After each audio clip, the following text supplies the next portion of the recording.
All right, Willie. So yeah, can you just tell me a little bit about your experience with housing here in Madison?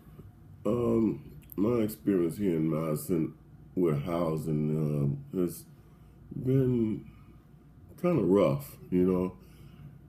It's like it's set up to discourage you. You know, Mm-hmm. the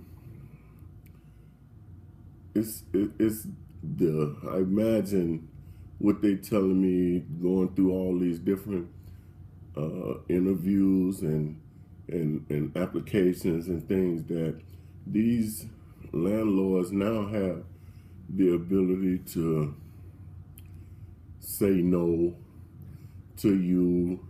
It used to be where it's only a 3-year thing. They could go back into your history or what have you, but now they can go back as far as they like, Right. and any little thing they can use to deny you. Any little thing they can use to evict you. Mm-hmm. A lot of them don't be honest. Yeah. When you do go use them for a reference, then the landlords, they want 3 times the rent. Who makes that kind of money? You know what I mean? If you're homeless, then you have to bite so much. I don't. When I was trying for housing, I never had an apartment as an individual. I've lived with my family members, but as an individual man, adult, I never had housing. So therefore, I didn't accumulate any references, and not accumulating any references is a bad thing. It's not against you. Yeah, it works. Against you when the chances that you need you don't get. Right.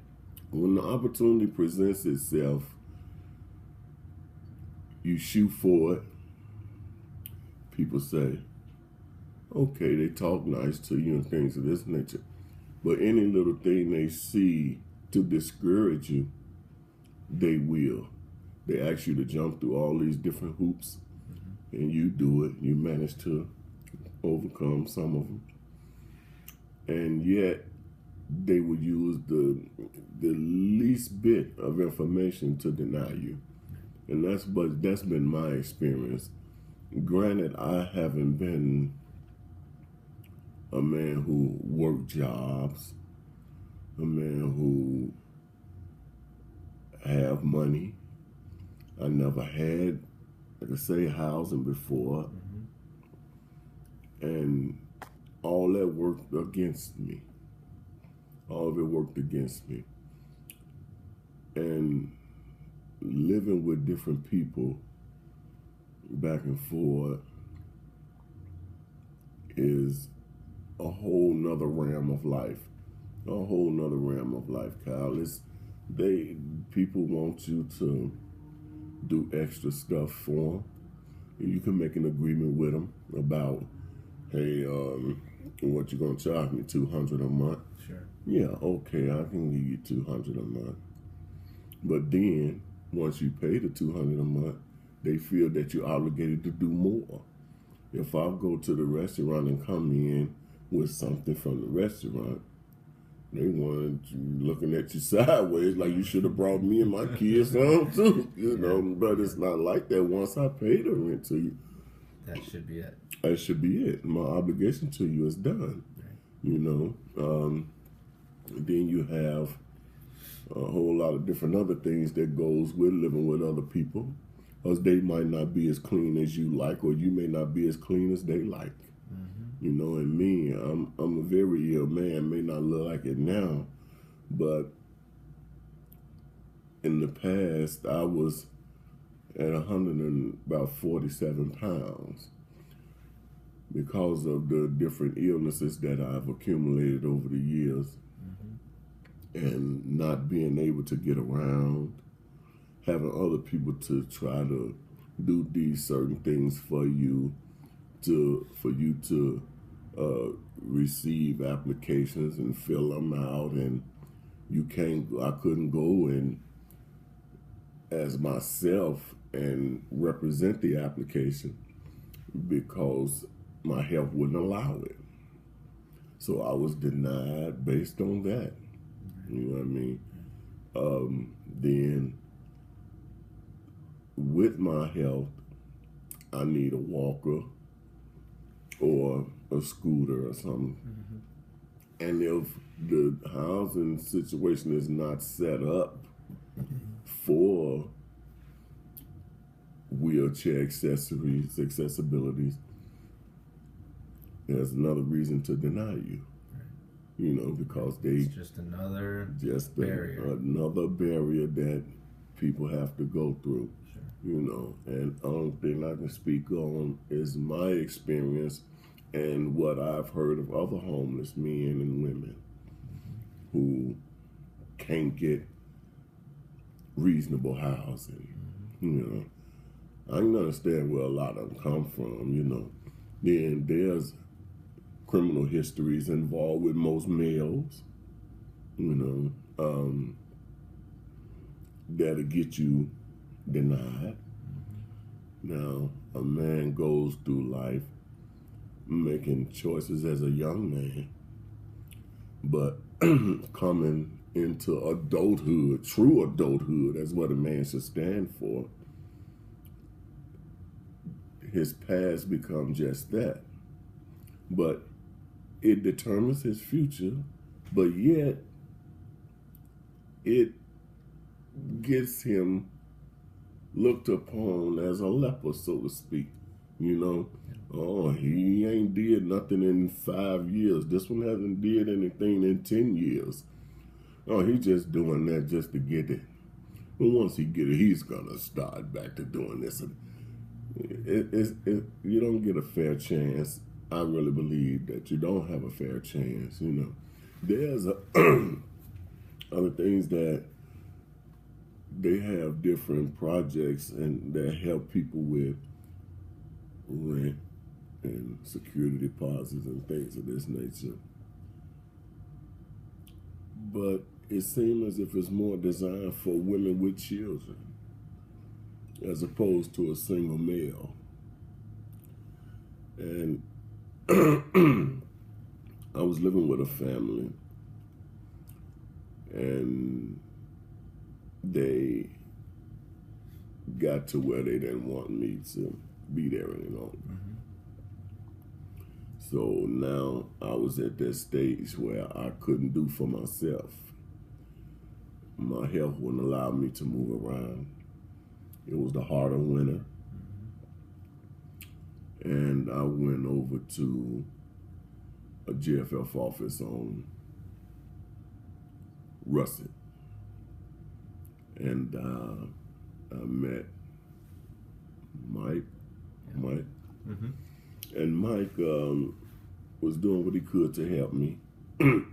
But his resources only went so far. His arms only stretched so far. But what he did was he ended up introducing me and my situation to Lisa Hemauer out of the GFF office at Wexford. And she was a godsend, man. She was a godsend, man. And when I think of it, I get a little emotional, so you have to understand that part. And this lady, she didn't know me, but we sat down and we talked about my history and what it was all about. And she said, well, Willie, I can do what I can and give you a chance at it to help you out a little bit. And for almost 2.5 years,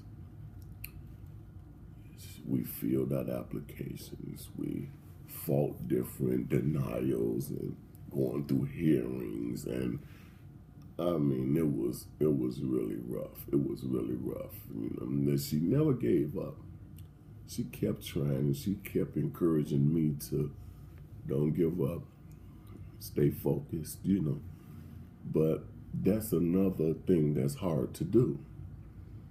And she always said, well, you're showing great patience, Willie. You know, I mean, a lot of people being scattered and just said, okay, no. But she seen that I had a desire to stay here in Madison and to seek affordable housing and reasonable housing that, you know, can help me to do better and take care of myself.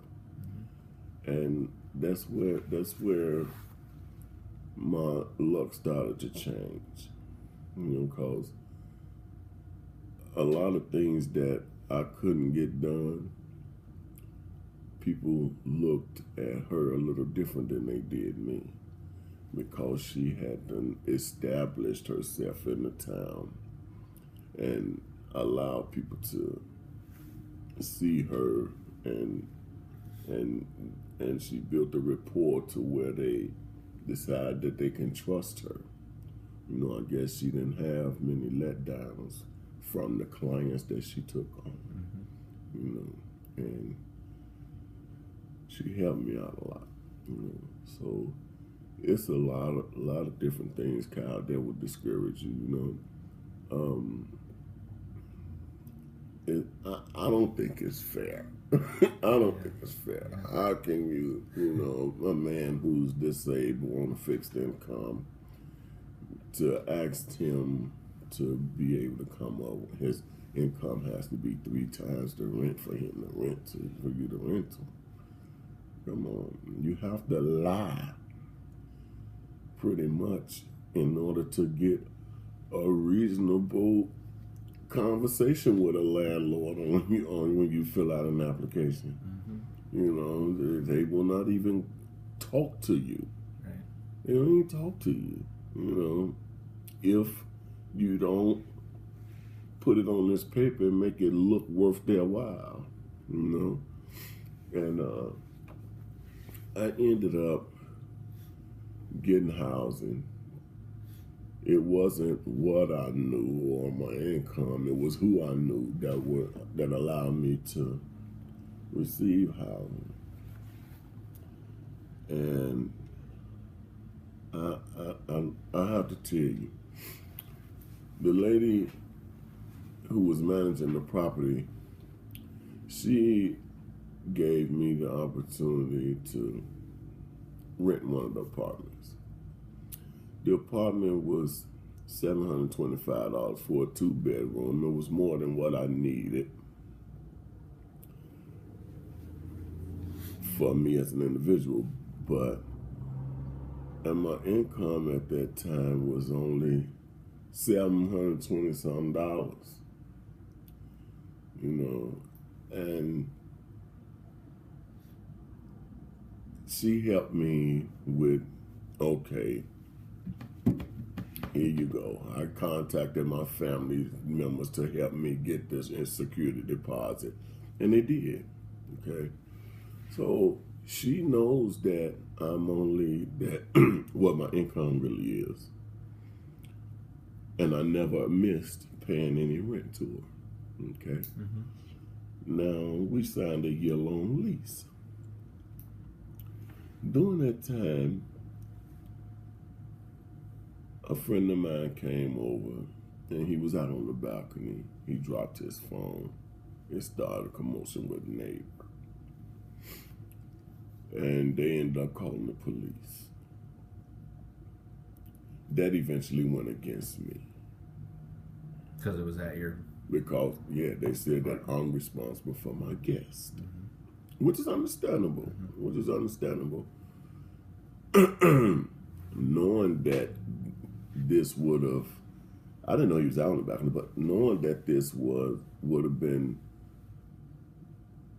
gave me a little more incentive to keep a closer eye on things if I'd have knew this going in. Look, it's my first time having a place. I'm not thinking they're going to hold me responsible because somebody called the police on them.